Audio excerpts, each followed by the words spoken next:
स्वागत है दोस्तों जेएस नोवेल वर्ल्ड में, जहां हर कहानी में छुपा एक रोमांच, हंसी के ठहाके और थोड़ी सी ट्रिल। तो तैयार हो जाइए, क्योंकि अब शुरू होने वाला है एक नया किस्सा जो आपको ले जाएगा हंसी और रोमांच से भरी इस दुनिया में। प्रीति ने कंधे पर हाथ रखकर आरुष को बैठने का इशारा किया। फिर उसने अपना गिलास उठाया और गुल की ओर चल पड़ी। उसने आश्चर्य का दिखावा करते हुए कहा, अरे गुल जी, क्या इत्तेफाक है, आप भी इसी बार में ड्रिंक कर रहे हैं। आपके दोस्त कहाँ हैं, आप अकेले क्यों हैं। नीचे सिर किए हुए गुल उसकी आवाज सुनते ही चौंक कर उठा। उसकी मदहोशी तुरंत दूर हो गई। उसे विश्वास नहीं हुआ। सिर उठाकर प्रीति का मनमोहक चेहरा देखते ही वह बिना एक पल रुके वहां से जाने लगा। प्रीति ने तुरंत उसे रोक लिया। आप फिर ऐसा क्यों कर रहे हैं? मुझे देखते ही आप भाग क्यों जाते हैं? मैंने आपका क्या बिगाड़ा है? आप मुझे समझा क्यों नहीं देते? गुल ने अपनी कलाई पर उसकी कसी हुई मुट्ठी को देखा। उसके माथे की नसें तंग गईं। मैं तुम्हें समझा नहीं सकता, मेरा पीछा करना बंद करो। छोड़ो, मुझे मत छूना। प्रीति की आंखों में आंसू आ गए, जैसे वह रोने ही वाली हो। गुल, क्या तुम्हें मेरा चेहरा इतना नापसंद है? क्या इसीलिए मेरा छूना भी तुम्हें घिनौना लगता है? गुल को भयंकर सिरदर्द होने लगा। अगर तुम बदसूरत हो तो इस दुनिया में कोई सुंदरता नहीं है। फिर अचानक आपने मेरे साथ ऐसा बर्ताव क्यों शुरू कर दिया? बताओ, मुझे एक वजह दो। मैं नहीं मान सकती कि तुम बिना किसी कारण के मुझसे अचानक इतनी नफरत करने लगे हो। प्रीति जबरदस्ती कुछ आंसू अपनी गालों पर लाती हुई अपना गिलास सीधे बार काउंटर पर रख दिया। दोनों हाथों से गुल की बाह को कसकर पकड़ लिया और जाने नहीं दिया। ये दृश्य देखकर थोड़ी दूर बैठी आरुष दंग रह गई। उसने प्रीति को कभी ऐसी दयनीय चिपकी हुई हालत में नहीं देखा था। वह इतनी ईमानदारी से अभिनय कर रही थी कि आरुष को भी संदेह होने लगा। क्या ये संभव था कि प्रीति वास्तव में गुल को पसंद करती थी? लेकिन इससे भी ज्यादा अजीब था गुल का रिएक्शन। वह हमेशा सुंदरियों पर मोहित होता था। जब भी कोई लड़की उस पर मर मिटती थी तो वह कभी इनकार नहीं करता था। वह हमेशा सुंदरियों के प्रति धैर्यवान और उदार रहता था। लेकिन जब प्रीति जैसी आकर्षक लड़की ने उसकी बांह पकड़ी तो वह ऐसा लग रहा था जैसे उसने कोई मक्खी निगल ली हो। अस्वीकृति से भरा उसका सुंदर चेहरा घृणा से बिगड़ा हुआ था। हालांकि गुल के अंदर जो पीड़ा थी वह उसके दिखाए गए दर्द से कहीं ज्यादा थी। वह प्रीति को पसंद करता था। उसे रोते हुए देखकर उसे बहुत बुरा लग रहा था। लेकिन वह प्रीति को पसंद करने का जोखिम नहीं उठा सकता था। वह उसे सांत्वना भी नहीं दे सकता था। वह उसकी बांह से चिपकी हुई थी, उसे जाने नहीं दे रही थी। उसके स्नेहपूर्ण दिखने से गुल को लगा कि वह उसे अपनी बाहों में भर ले, उसे सांत्वना दे और उसे बताए कि वह भी जाना नहीं चाहता। उसे डर था कि वह कुछ ऐसा कह या कर न दे जो उसे नहीं करना चाहिए था, इसीलिए वह इतनी बेसब्री से वहां से जाना चाहता था। उसका आत्मनियंत्रण हमेशा से बहुत खराब रहा था और आज उसने बहुत ज्यादा पी ली थी। ऊपर से प्रीति ही उस पर इतनी मोहित थी, उससे चिपकी हुई थी। अगर उनका जुनून भड़क गया तो सब कुछ खत्म हो जाएगा। गुल ने गहरी सांस ली, जबकि उसका दिल खून के आंसू रो रहा था। उसने अधीरता का दिखावा किया। प्रीति, छोड़ो, मैं तुम्हें अब और पसंद नहीं करता। मैं हमेशा से एक रंगीन मिजाज इंसान रहा हूँ, नए का शौकीन और पुराने से उबने वाला। क्या तुम खबरें नहीं देखती? मेरी बहुत सारी फीलिंग्स रही हैं और तुम्हारे साथ यह सिर्फ एक खेल था। अब मैं किसी और के पास चला गया हूँ। तुम्हें मुझे पसंद करना छोड़ देना चाहिए। अभी भी रोती हुई प्रीति ने गुल की बांह पकड़ी रखी और जाने से इनकार कर दिया। मुझे विश्वास नहीं होता। अगर तुम्हारे पास कोई और है तो तुम उसके साथ क्यों नहीं हो? तुम यहाँ अकेले ड्रिंक क्यों कर रहे हो? तुम मुझसे झूठ बोल रहे हो, तुम्हारे पास कोई और नहीं है। गुल का सामना पहले भी चिपकी हुई लड़कियों से हुआ था, लेकिन वह आमतौर पर परवाह नहीं करता था, कभी दोषी या परेशान महसूस नहीं करता था, क्योंकि यह हमेशा सिर्फ मनोरंजन के लिए होता था। वह कभी भावनात्मक रूप से शामिल नहीं हुआ था। लेकिन इस बार बात अलग थी। प्रीति को इस तरह देखकर वह परेशान था और वह उसका हाथ छोड़ने का साहस नहीं जुटा पा रहा था। गुल हताश था। मन ही मन उसने गुल परिवार को दर्जनों बार कोसा। फिर उसने बार में चारों ओर देखा। प्रीति के सामने किसी भी महिला को यूं ही चूमने की उम्मीद की ताकि वह आखिरकार हार मान ले। हालांकि पूरे बार को स्कैन करने के बाद उसे आश्चर्य हुआ कि कोई भी महिला उसे आकर्षक नहीं लगी। वे सभी भारी मेकअप वाली थीं और हर किसी की अपनी खास बदसूरती थी। उनमें से किसी को भी चूमने से उसे उल्टी आ जाती, सिवाय एक कोने में बैठी आरुष के। गुल को बहुत अच्छी तरह से याद था कि प्रीति और आरुष अच्छी दोस्त थीं। वे अक्सर एक साथ खाना खाती थीं और बार में घूमती थीं। वे पूरी रात अविभाज्य लग रही थीं, जिससे उसे विश्वास हो गया कि वे एक साथ आई हैं। क्या आरुष को चूमने का ज्यादा बड़ा प्रभाव पड़ेगा? दांत पीसते हुए उसने प्रीति का हाथ पकड़ा और उसे आरुष की ओर खींच लिया। आरुष ने आंखें फाड़कर देखा जैसे ही दोनों करीब आए। गुल को अभी भी प्रीति का हाथ पकड़े हुए देखकर उसने सहज रूप से कहा, गुल, उसे छोड़ो। उसके शब्द सुनते ही गुल ऐसा हो गया जैसे उसने किसी जलती हुई चीज को छू लिया हो। उसने तुरंत प्रीति को छोड़ दिया और जोर से थूकते हुए कहा, प्रीति, जिस व्यक्ति को मैं अब पसंद करता हूँ वह ये है, आरुष। आरुष पूरी तरह से भ्रमित रह गई। हाँ गुल, तुम क्या बकवास कर रहे हो? प्रीति क्रोधित और अम्यूज्ड दोनों थी। उससे छुटकारा पाने के लिए वह अब अपनी सबसे अच्छी दोस्त को भी इस गड़बड़ी में खींच रहा था। उसने फिर से गुल की बांह पकड़ी। यह संभव है, तुम मुझसे झूठ बोल रहे हो। गुल ने दांत पीसे। तुम्हें विश्वास नहीं है ना? ठीक है, मैं अभी तुम्हारे सामने उसे चूम कर दिखाता हूँ। जैसे ही उसने बोलना खत्म किया उसने प्रीति को धक्का दिया। आरुष को पकड़कर उसे चूमने का इरादा किया। आरुष चौंक गई और तुरंत उसे लात मारी। गुल, अगर तुम बीमार हो तो जाकर इलाज कराओ। प्रीति डरकर तेजी से गुल से लिपट गई। उसे आरुष को चूमने से मना कर रही थी। ये बेतुका था। वह अपने प्रतिशोध के लिए ये सब झेल रही थी, लेकिन वह आरुष को भी कष्ट नहीं दे सकती थी। यह एक बड़ा नुकसान होगा। गुल ने आरुष की लात पर ज्यादा प्रतिक्रिया नहीं दी, लेकिन जब प्रीति उसकी पीठ से चिपई तो वह गहरे तौर पर प्रभावित हुआ। उसने जोर से प्रीति को झटक दिया, जैसे किसी जहरीले सांप को झाड़ रहा हो। उसने जिस ताक से उसे फेंका वह जमीन पर गिर गई। प्रीति जोर से गिरी, उसकी बांह छिल गई और खून निकलने लगा, जिससे वह दर्द से कराह उठी। बार में कई लोग उनकी ओर देखने लगे। उनमें से कुछ पहले ही गुल को पहचान चुके थे और अब आपस में फुसफुसा रहे थे। आरुष ने प्रीति को उठाने की जल्दी की। प्रीति, तुम ठीक हो? गुल, क्या तुम पागल हो गए हो? अगर तुम उसे पसंद नहीं करते तो तुम्हें इतना आगे जाने की जरूरत नहीं है, ये बहुत ज्यादा है। प्रीति से माफी मांगो। गुल का चेहरा तना हुआ था। प्रीति की बांह से खून बहता देखकर उसका दिल दुख रहा था। वह कुछ कहना चाहता था लेकिन वापस निगल लिया। दांत पीसते हुए वह जाने के इरादे से एक कदम बढ़ा, लेकिन प्रीति ने सब कुछ नजरअंदाज कर दिया और फिर से उसका पैर पकड़ लिया। मत जाओ गुल, मुझे मत छोड़ो। गुल वहीं ठहर गया। इस क्षण उसका पैर ऐसा लग रहा था जैसे उसका वजन 1000 पाउंड हो। उसका दिमाग उसे प्रीति का हाथ झटक कर भाग जाने के लिए कह रहा था, लेकिन उसका शरीर आज्ञा मानने से इनकार कर रहा था। उसे डर था कि अगर उसने हिला भी तो उसे फिर से चोट लग जाएगी। जैसे ही वे गतिरोध में थे, कुछ लोग बार में आए। सबसे आगे चलने वाला व्यक्ति अपूर्व था। प्रीति जमीन पर बैठी थी और उसे देख नहीं पाई। अपनी बांह के घावों को नजरअंदाज करते हुए वह गुल के पैर से कसकर चिपकी रही। गुल, मुझे बताओ कि तुम मुझसे इतने नाराज क्यों हो?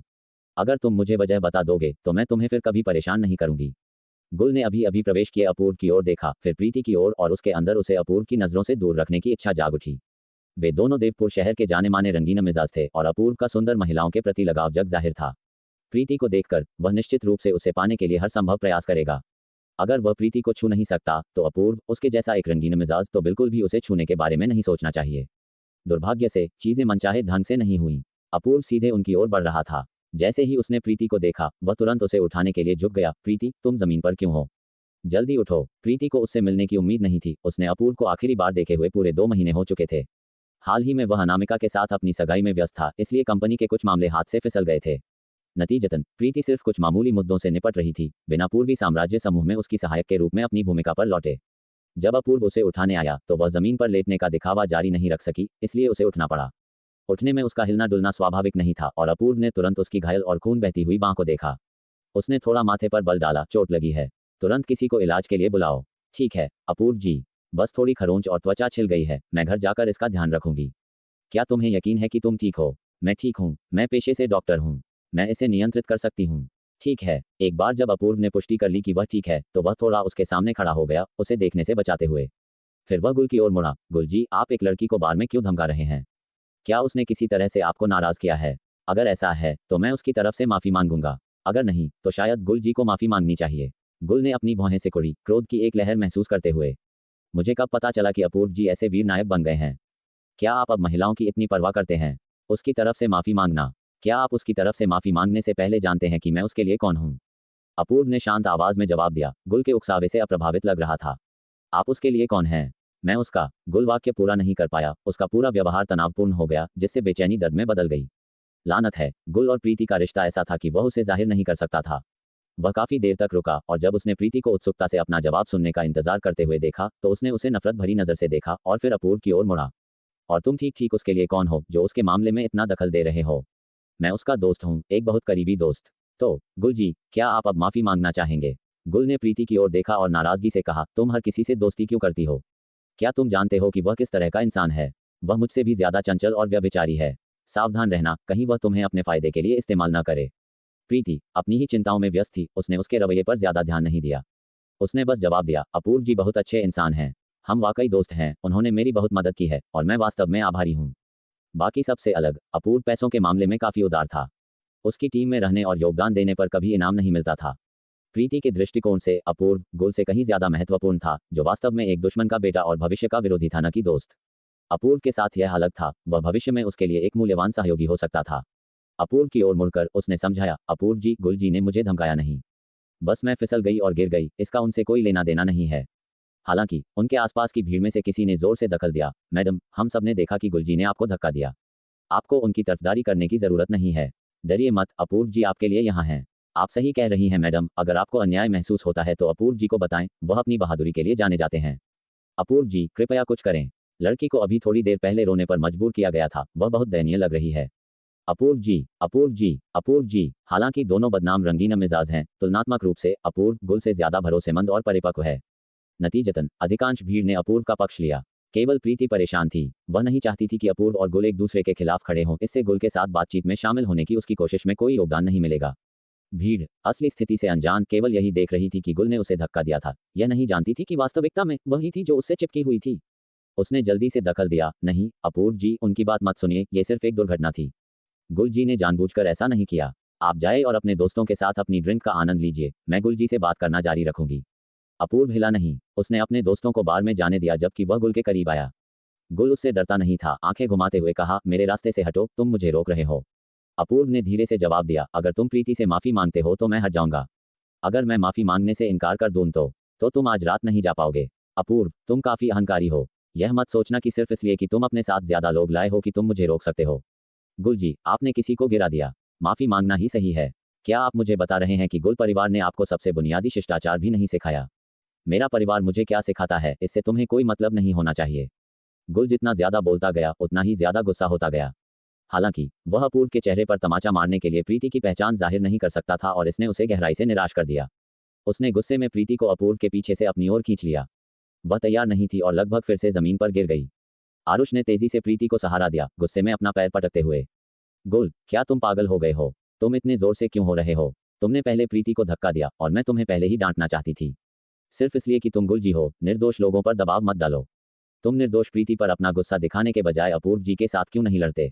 गुल को प्रीति के साथ इतनी सख्ती से पेश आते देख अपूर्व का चेहरा अंततः ठंडा पड़ गया। उसकी सामान्य कोमल मुस्कान कहीं नहीं थी। जो लोग उसे जानते थे वे जानते थे कि यह उसके असली गुस्से का संकेत था। उसकी आवाज ध्यान देने योग्य रूप से ठंडी हो गई। गुल, प्रीति मेरी दोस्त है। मैं तुम्हें सलाह देता हूं कि तुम उसे छुओ या चोट न पहुंचाओ, अन्यथा मैं तुम्हें पछतावा करा दूंगा। इस बिंदु पर गुल का गुस्सा अपूर्व से कम हिंसक नहीं था। उसने गुस्से में कहा, यह मुझे तुम्हें बताना चाहिए, न कि इसका उल्टा। मैं तुम्हें चेतावनी देता हूं, तुम दूसरी महिलाओं के साथ फ्लर्ट और खिलवाड़ कर सकते हो, लेकिन तुम प्रीति पर हाथ मत उठाना। अपूर्व ने उसे घूर कर देखा। तुम्हारा क्या मतलब है? तुम उसे पसंद करते हो, तुम उसकी रक्षा करना चाहते हो, फिर तुम उसे चोट क्यों पहुंचा रहे हो? चाहे मैं उसकी रक्षा करूं या उसे चोट पहुंचाऊं, यह मेरा काम है। मैं तुम्हें कोई स्पष्टीकरण नहीं देता। मैं उससे तुम्हारे मुकाबले ज्यादा करीब हूं, इसलिए तुम्हें उस पर बुरी नजर नहीं डालनी चाहिए, वरना मैं विनम्र नहीं रहूंगा। अपूर्व ने हल्की सी मुस्कान दी। गुल, मैं तुम्हें उससे बहुत पहले जानता था। क्या तुम वाकई मुझसे तुलना करना चाहते हो? मेरे और उसके बीच का रिश्ता तुम्हारे मुकाबले कहीं ज्यादा मजबूत और विश्वसनीय है। उसने अपनी आवाज धीमी कर दी ताकि यह सुनिश्चित हो सके कि बार में मौजूद दर्शक उसकी बातें न सुन सके, ताकि कोई भी बात न फैले जो प्रीति के लिए हानिकारक हो। गुल ने अपनी आवाज मिलाई, ठंडी हंसी उड़ाते हुए। अपूर्व, क्या तुम शादी करने वाले नहीं हो? तुम बार में रक्षक की भूमिका क्यों निभा रहे हो? अगर तुम्हारी मंगेतर को इसके बारे में पता चला तो तुम्हारी शादी रद्द हो सकती है। जहां तक मुझे पता है तुम्हारी आने वाली शादी तुम्हारे परिवार के लिए बहुत महत्वपूर्ण है। तुम कितने बेकार हो, पारिवारिक विरासत सुरक्षित करने के लिए विवाह गठबंधन का उपयोग करते हो। आगे बढ़ने के लिए एक महिला पर निर्भर रहना कितना अपमानजनक है। प्रीति तुम्हारे जैसे किसी को कभी पसंद नहीं करेगी, इसलिए तुम्हें उससे दूर रहना चाहिए, उसे हर कीमत पर परेशान करने से बचना चाहिए, वरना मैं तुम्हारी मेहनत से प्लान की गई शादी को बर्बाद कर दूंगा। सिर्फ इतना ही नहीं, मैं तुम्हारे चचेरे भाई को विरासत के लिए लड़ने में भी मदद करूंगा। हमारा गुल परिवार एक शक्तिशाली सहयोगी है। एक बार जब मेरी दूसरी बहन तुम्हारे चचेरे भाई से शादी कर लेगी तो अपूर्व परिवार का उत्तराधिकारी वह होगा। तब तुम्हारे साथ क्या होगा, तुम क्या सोचते हो? क्या लोग तुम्हें खुश करने के लिए तुम्हें अपूर्व जी कहकर बुलाते रहेंगे? क्या तुम्हारे पास अभी भी ऐसी महिलाएं होंगी जो तुम्हें पसंद करेंगी? तब तक प्रीति भी एक हारे हुए व्यक्ति को पसंद नहीं करेगी। अपूर्व ने उसे घूर कर देखा। अगर वह मुझे पसंद नहीं करती है तो क्या वह तुम्हें पसंद करेगी? अगर मैं बेकार हूं तो तुम कितने बेहतर हो सकते हो? गुल, तुम यहाँ असली हारे हुए व्यक्ति हो, इसलिए जिस व्यक्ति को प्रीति से दूर रहना चाहिए वह तुम हो, मैं नहीं। गुल अपनी तानाशाही जारी रखना चाहता था, लेकिन फिर अचानक उसके दिमाग में एक उत्कृष्ट विचार आया। ऐसा कैसा रहेगा, मैं प्रीति से दूर रहूंगा और उसे फिर कभी नहीं छूऊंगा, और तुम्हें भी उससे दूर रहने का वादा करना होगा और उसके बारे में कोई भी अनुचित विचार नहीं रखना होगा। अपूर्व क्षण भर के लिए चौंक गया, फिर उसने अपनी भौहें से कुड़ी। क्या तुम वाकई वह कर सकते हो जो तुमने अभी कहा है? गुल ने तुरंत पुष्टि की, बेशक, मैं हमेशा अपने वादे पर कायम रहता हूँ। अपूर्व हंसने लगा, अगर तुम ये कर सकते हो तो आगे बढ़ो। गुल ने घूरकर देखा, तुम्हारा क्या मतलब है? अगर मैं ये कर सकता हूँ तो क्या तुम कर सकते हो? मैं नहीं कर सकता। मेरे प्रीति के साथ काम से संबंधित सहयोग है, इसलिए मेरे लिए उससे दूर रहना असंभव है। उसके बारे में अन्य विचार न रखना भी असंभव है। गुल अत्यधिक चिढ़ गया। अपूर्व, क्या तुम मुझसे खेल रहे हो?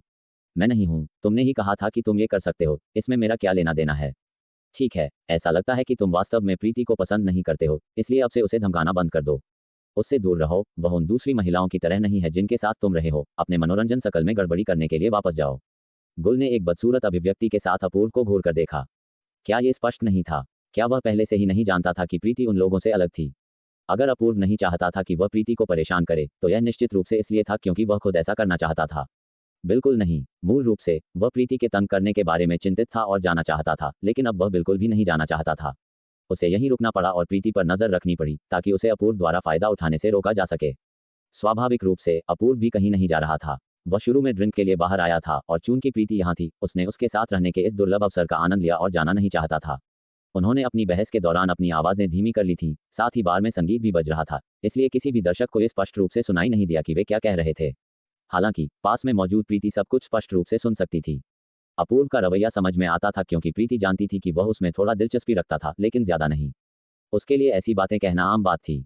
जो सामान्य नहीं था वह गुल था। उसका रवैया बेहद मनमौजी था। एक पल वह उसे परेशान करने वाला पाता और चाहता कि वह उसकी नजरों से गायब हो जाए।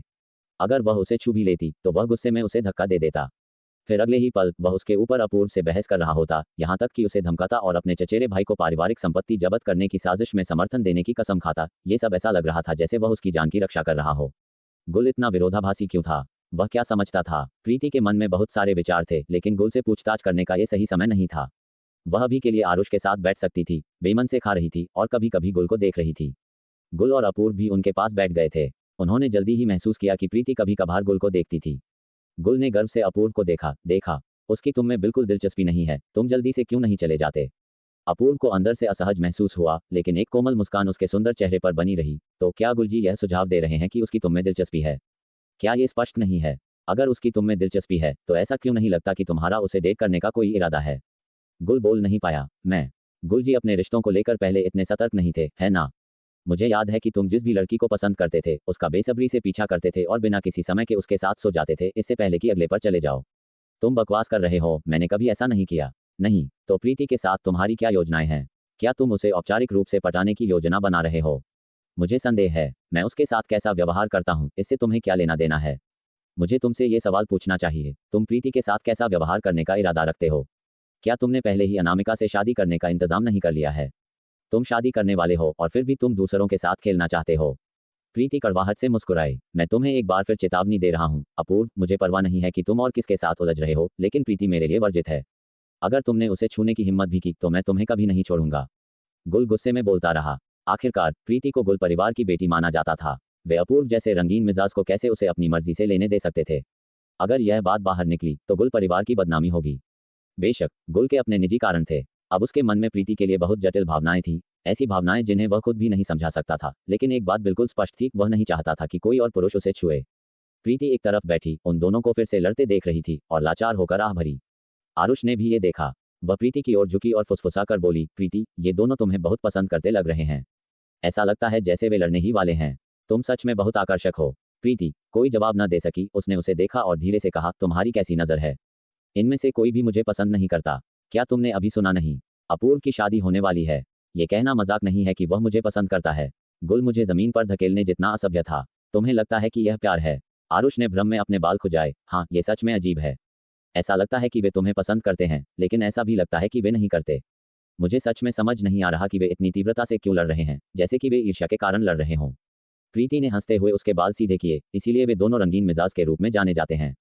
उन्हें शायद महिलाओं के लिए प्रतिस्पर्धा करना रोमांचक लगता है, इसीलिए उनमें से कोई भी पीछे नहीं हटना चाहता। यह इसलिए नहीं है कि वे मुझे पसंद करते हैं, ये केवल उनकी प्रतिस्पर्धी भावना है। आरुष ने राहत की सांस ली। प्रीति, तुम चीजों को मुझसे ज्यादा स्पष्ट रूप से देखती हो। ये बहुत अच्छी बात है। मुझे डर था कि कहीं तुम उनमें से किसी से प्यार न कर बैठो। जब तक मेरा दिमाग खराब नहीं हो जाता मैं इन दोनों में से किसी को भी पसंद नहीं करूंगी, ठीक है? प्रीति को बस समझ नहीं आ रहा था कि वह और क्या कहे।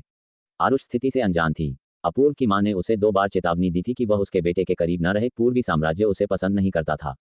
गुल के साथ स्थिति और भी गंभीर थी। ये बहुत संभावना थी कि उसके पिता ने उसकी मां को मार दिया था। इन सभी जटिलताओं को देखते हुए वह उन दोनों में से किसी को भी कैसे पसंद कर सकती थी? आरुष बेफिक्र होने के कारण प्रीति की दुविधा से अनजान थी। वह उत्साह से मुस्कुराई। प्रीति, तुम्हारा अभिनय कितना शानदार था जब तुम पहले रो रही थी और गुल का हाथ पकड़े हुए थी। तुम बहुत दयनीय और प्यार में लग रही थी। तुमने तो मुझे भी बेवकूफ बना दिया। मैंने सोचा था कि तुम उसे पसंद करती हो, लेकिन शर्मा रही थी। तुम मनोरंजन उद्योग में एक अभिनेत्री बनने से चूक रही हो। तुम मेरा ज्यादा आकलन कर रही हो। वह मेरी सीमा थी। मान पर रोना एक ऐसा कौशल है जो मेरे पास नहीं है। अभिनय पेशेवरों के लिए छोड़ देना चाहिए। जहां तक मेरी बात है, मैं बस एक डॉक्टर ही रहूंगी। प्रीति के इतना कहने के बाद उसने अपूर्व और गुल की ओर देखा। वे अभी भी तीव्रता से बहस कर रहे थे। अगर आप उन्हें नहीं जानते तो आप सोचेंगे कि उनके बीच कोई गहरा दुश्मनी है। प्रीति ने सिर हिलाया और आरुष से कहा, मुझे उनका व्यवहार बहुत परेशान करने वाला लगता है। चलो चलते हैं, अब समय हो गया है, मैं तुम्हें घर छोड़ दूंगी। आरुष को भी वे परेशान लग रहे थे। साथ ही इन दोनों रंगीन मिजाज के साथ जुड़े रहने से उसकी प्रतिष्ठा खराब हो सकती थी। उसने तुरंत सहमति दी, जरूर, चलो घर चलते हैं। प्रीति ने बिल के लिए एक वेटर को बुलाया और फिर खड़ी हो गई। अपूर्व, गुल, मैं और आरुष थोड़ा थक गए हैं, हम पहले जा रहे हैं, आप दोनों मजे कीजिए। जैसे ही अपूर्व ने ये सुना, वह तुरंत खड़ा हो गया। प्रीति, मुझे तुम्हें लिफ्ट देने दो, मैंने कोई शराब नहीं पी है। प्रीति ने तुरंत कहा, जरूरत नहीं, मैंने कोई शराब नहीं पी, आज रात सिर्फ फ्रूट जूस, तो मैं ठीक हूँ। आप बस अपना मजा जारी रखें। अपूर्व। नजदीक बैठे गुल जोर से हंसा, हा हा हा अपूर्व, मदद करने की कोशिश में अस्वीकृत है ना? तुम्हारी जानबूझकर संयम कोई मायने नहीं रखता, वह नहीं चाहती कि तुम उसे घर तक छोड़ो। मैंने तुमसे कहा था कि वह तुम्हें पसंद नहीं करती, तुम्हें उसका पीछा करना बंद कर देना चाहिए और बस ईमानदारी से शादी कर लेनी चाहिए। तुम जैसे रंगीन मिजाज को अनामिका जैसी क्रूर महिला के साथ होना चाहिए। अपूर्व का चेहरा काला पड़ गया। उसने कभी किसी व्यक्ति से इतनी नफरत नहीं की थी। गुल उसके संयम और उसकी सीमाओं का लगातार परीक्षण कर रहा था, उसे मार डालने की हद तक परेशान कर रहा था। उसने गुल को गुस्से से घूरा लेकिन कोई जवाब नहीं दिया। इसके बजाय वह प्रीति और आरुष को बाहर छोड़ने के लिए सीधे चला गया। उसे लड़कियों को छोड़ते देखकर गुल भी जल्दी से उठा और पीछे चल दिया। वे चारों बार से एक साथ निकले। प्रीति और आरुष एक कार में बैठी और जल्दी से चली गईं। फिर भी बार के बाहर दोनों पुरुषों का टकराव जारी रहा। अपूर्व के चेहरे पर अब कोई मुस्कान नहीं थी क्योंकि उसने गुल को शांति से जवाब दिया, तुम वास्तव में प्रीति को पसंद नहीं करते, वरना तुम उसे कभी चोट नहीं लगने देते। तुम वास्तव में क्या कर रहे हो? आज तुम ये स्पष्ट कर दो। अपूर्व, तुम सच में बहुत मजा किया हो। तुम प्रीति के लिए क्या हो? मुझे तुम्हें क्यों समझाना चाहिए? मैंने तुम्हें बताया है, मेरा उससे रिश्ता तुम्हारे से कहीं ज्यादा नजदीक है। तुम्हें सवाल करने का कोई हक नहीं है। मैं प्रीति को पसंद करता हूँ। अपूर्व ने एक राज कबूल किया जिसे उसने लंबे समय से छिपा रखा था। अनामिका से शादी करने का मेरा फैसला भी उसी के लिए था। मैं उसके बारे में गंभीर हूँ, इसलिए मैं तुमसे दूर रहने के लिए कहूंगा। गुल ने अपनी आंखें चौड़ी कर लीं, पूरी तरह से हैरान। अपूर्व, क्या तुम मुझे बेवकूफ समझते हो? तुम प्रीति को पसंद करते हो, इसलिए तुम अनामिका से शादी करोगे? क्या तुम सुन सकते हो कि तुम क्या कह रहे हो? क्या ऐसा दावा अपनी जगह पर कायम रह सकता है? क्या ये तर्कसंगत है? मैं तुम्हें विवरण नहीं समझाऊंगा। मैं बस तुम्हें बताना चाहता हूं कि मैं उसके बारे में गंभीर हूं, तुमसे कहीं ज्यादा गंभीर। क्या तुम हमेशा मनोरंजन जगत की युवा महिला कलाकारों में रुचि नहीं रखते? मैं तुम्हें जितने चाहो उतने परिचय करा सकता हूं, जब तक तुम प्रीति के साथ उलझन न करो। माथे पर बल डालते हुए गुल ने जवाब दिया, क्या मुझे महिला कलाकारों से जुड़ने के लिए तुम्हारी जरूरत है? और अब मैं तुम्हें बताता हूं, मैं तुम्हें भी गंभीरता से चेतावनी दे रहा हूं, तुम्हें प्रीति पर नजर डालने की इजाजत नहीं है। अगर तुम्हें लगता है कि तुम्हारी मंगेतर बहुत बदसूरत है, तो मैं तुम्हें खूबसूरत महिला कलाकारों से परिचय करा सकता हूं। कैसा रहेगा? अपूर्व अचानक संक्षेप में हंसा। गुल, क्या तुमने मेरी हालिया स्कैंडल अफवाहों की कमी पर ध्यान नहीं दिया है? मैं तुम्हारी तरह नहीं हूं। मेरी अधिकांश गपशप झूठी है, इसमें से अधिकांश दूसरों द्वारा मेरे निर्देशों पर बनाई जाती है। अगर मैं चाहता हूं कि कोई स्कैंडल दिखाई दे तो वह होगा, और अगर मैं चाहता हूं कि वह चला जाए तो वह तुरंत गायब हो जाता है। मुझे महिला कलाकारों में कोई वास्तविक रुचि नहीं है। तुम अच्छी बातें करते हो, लेकिन कौन जानता है कि तुम्हारे स्कैंडल सच्चे हैं या झूठे? मेरे बारे में भी हाल ही में कोई गपशप नहीं हुई है। क्या तुम्हें लगता है कि तुम यहाँ अकेले चालाक व्यक्ति हो? अपूर्व ने भौहें उठाईं। उसने वास्तव में ध्यान नहीं दिया था कि गुल के हालिया स्कैंडल थे या नहीं। हालांकि आज गुल वास्तव में बार में अकेला पी रहा था। उसके साथ उसके आमतौर पर उपद्रवी दोस्तों या खूबसूरत महिलाओं का कोई समूह नहीं था। ये वास्तव में उसकी आमतौर की शैली के विपरीत था। आमतौर पर वह जहां भी जाता था उसके साथ हमेशा एक महिला होती थी, कभी कभी एक से ज्यादा भी। बहरहाल गुल का व्यवहार बेहद भ्रामक था। एक तरफ वह प्रीति को नापसंद करता हुआ लगता था, लेकिन दूसरी तरफ वह उसे पसंद करता हुआ भी लगता था। हालांकि अपूर्व को अपनी धूर्तता पर गर्व था, लेकिन इस समय वह ये नहीं समझ पा रहा था कि यह सीधा सादा गुल वास्तव में क्या सोच रहा था। भूल जाओ, चूंकि हम किसी भी सहमति पर नहीं पहुंच सकते, तो चलो बस हर कोई अपना सर्वश्रेष्ठ करे, लेकिन अगली बार उसे चोट न पहुंचाना। इससे मुझे भी दर्द होता है। ये कहने के बाद अपूर्व बार में वापस नहीं गया, बल्कि चला गया। अकेले रह गया। गुल गुस्से से फूला हुआ था, चिल्ला रहा था, अपूर्व, तुम किस तरह के अच्छे व्यक्ति होने का ढोंग कर रहे हो? क्या तुम्हें उसके लिए दिल का दर्द महसूस करने की जरूरत है? पाखंडी। आरुष को घर छोड़ने के बाद प्रीति अपनी कार से अपने घर वापस चली गई। तब तक रात के 1 बज चुका था। उसका मूल इरादा सीधे समुदाय में ड्राइव करने का था, लेकिन जब वह गेट में प्रवेश करने वाली थी तो वह रुक गई, क्योंकि उसने सड़क के किनारे एक सुस्पष्ट नारंगी मैक्लेरन खड़ी देखी। वह अपूर्व की कार थी। वह कार से बाहर निकली और उसकी ओर बढ़ी। आज अपूर्व ने ग्रे और सफेद चेक वाला कोट पहना हुआ था। सरल फिर भी आकर्षक, कपड़ा उत्कृष्ट गुणवत्ता का था। उत्कृष्ट ड्रेप और कारीगरी के साथ यह उसकी आकृति पर पूरी तरह से फिट था, स्पष्ट रूप से उसके लिए बनवाया गया था। वह अपनी सीमित संस्करण स्पोर्ट्स कार के सहारे खड़ा था, फिल्मों और शो में अमीर युवा मालिकों जैसा आकर्षण फैला रहा था। बेशक उसका दर्जा और जीवन पर्दे पर किसी भी अमीर युवा मालिक से कहीं ज्यादा रोमांचक था। अपूर्व, प्रीति ने धीरे से बात की, अपने बॉस के प्रति एक विनम्र स्वर अपनाते हुए, आप इतनी देर से यहाँ हैं, क्या कोई महत्वपूर्ण परियोजना है जिसमें आपको मेरी मदद की जरूरत है? परियोजना? हाँ। अपूर्व धीरे से मुस्कुराया, वास्तव में मैंने हाल ही में कई परियोजनाएं खो दी हैं। प्रीति हैरान थी, आपने मुझे बताया क्यों नहीं? ये कितना गंभीर है। आपने उन्हें कैसे खो दिया? क्या किसी ने उन्हें छीन लिया? क्या इसमें आकाश शामिल है? क्या हम उन्हें वापस छीन सकते हैं? अपूर्व ने उसके सवालों की झड़ी सुनकर अपनी मुस्कान को गहरा किया। आकाश के अलावा और कौन हो सकता है? तुम्हारी मदद के बिना मैं उसे मात नहीं दे सकता। प्रीति ने जल्दी से कहा। फिर आपने उससे मिलकर निपटने के लिए मुझे क्यों नहीं ढूंढा? लगातार परियोजनाएं खोना ठीक नहीं है। ये निगम पर नियंत्रण हासिल करने के लिए आपकी बोली के लिए लाभकारी नहीं है। अपूर्व ने मुस्कुराते हुए जारी रखा, क्योंकि मुझे एहसास हुआ है कि अकेले आकाश से निपटना बेकार है। हमारे निगम और शक्ति कॉप के बीच का झगड़ा कभी समाप्त नहीं होगा। मैं जो चाहता हूं वह शक्ति कॉप नहीं, बल्कि हमारा परिवार कुलपति है। मैं परिवार की विरासत चाहता हूं, भले ही मैं आकाश के खिलाफ कुछ बार जीतने में कामयाब रहा। ये बस उसके मुंह में जीरा है। प्रीति कुछ देर के लिए शांत रही। उसकी निगाहें अपूर्व को देखते हुए जटिलता से भरी थीं। एक युवा मालिक होना आसान भूमिका नहीं है, और पारिवारिक विरासतें यूं ही नहीं दी जाती। अपूर्व की क्षमताओं के बावजूद उनके परिवार के कुलपति को लगा कि वह पर्याप्त नहीं है। उन्होंने स्पष्ट रूप से अपने पोते अंश को पसंद किया, इसीलिए उन्होंने अंश को अपूर्व का उपनाम लेने और निगम के प्रबंधन के बारे में जानने के लिए पूर्वी साम्राज्य में शामिल होने दिया। एक लंबी शांति के बाद प्रीति ने आखिरकार कहा, तो अपूर्व अनामिका परिवार के साथ विवाह गठबंधन पर अपनी पूरी ऊर्जा केंद्रित कर रहे हैं। अनामिका परिवार के समर्थन से आपके सफल होने की संभावनाएं बहुत बढ़ जाएंगी, है ना? हाँ। अपूर्व का भाव कोमल हो गया। तुम वास्तव में बहुत बुद्धिमान हो और मुझे अच्छी तरह से समझती हो। हालांकि एक बात है जो शायद तुम नहीं समझती हो। जिस कारण मैं एक प्रमुख परिवार के साथ गठबंधन करने और पारिवारिक विरासत के लिए प्रतिस्पर्धा करने की जल्दी में हूं, वह वास्तव में तुम्हारे कारण है। प्रीति को उम्मीद नहीं थी कि वह अचानक ऐसे शब्द कहेगा। उसने सोचा था कि अपूर्व परियोजनाओं में उसकी मदद मांगने आया है। वह एक पल के लिए हैरान रह गई, फिर जल्दी से कहा, अपूर्व आप मजाक कर रहे होंगे। इसका मुझसे कोई लेना देना नहीं है। मैं मजाक नहीं कर रहा हूँ। अपूर्व सीधा हुआ, प्रीति के करीब आया और ईमानदारी से कहा, प्रीति मैं तुम्हें पसंद करता हूँ। क्या तुम मेरा इंतजार करने को तैयार हो? सोचे बिना प्रीति पीछे हटी, उसे आश्चर्य से देखते हुए। अपूर्व क्या आपने आज रात बहुत ज्यादा शराब पी ली है? अपूर्व ने एक और कदम आगे बढ़ाया। मैंने शराब नहीं पी है। तुम जानती हो कि मैं गंभीर हूँ। नहीं नहीं नहीं अपूर्व, आपकी शादी अनामिका से होने वाली है। आप मुझसे ऐसी बातें कैसे कह सकते हैं? आपको जल्दी घर जाना चाहिए। मैं मान लूंगी कि मैंने इनमें से कुछ नहीं सुना, और हम पहले की तरह अपना पेशेवर संबंध बनाए रखेंगे। अनामिका के साथ मेरा समझौता केवल एक व्यावसायिक गठबंधन है। मैं उससे प्यार नहीं करता। एक बार जब मैं पारिवारिक विरासत सुरक्षित कर लूंगा तो मैं उसे तलाक दे दूंगा। केवल जब मेरे पास विरासत के अधिकार होंगे तभी मेरे पास अपनी शादी का फैसला करने की शक्ति होगी। इसलिए मुझे उम्मीद है कि तुम मेरा इंतजार कर सकती हो। क्या तुम किसी और के साथ जल्दी में रिश्ता नहीं बना सकती? क्या तुम कर सकती हो? प्रीति को अपने कानों पर यकीन नहीं हो रहा था। अपूर्व, जो हमेशा समझदारी से बोलता और कार्य करता था, अचानक ऐसे अतार्किक शब्द कैसे कह सकता है? क्या ऐसा हो सकता है कि वह आज रात गुल ने जो भड़काया था उससे हैरान हो गया हो?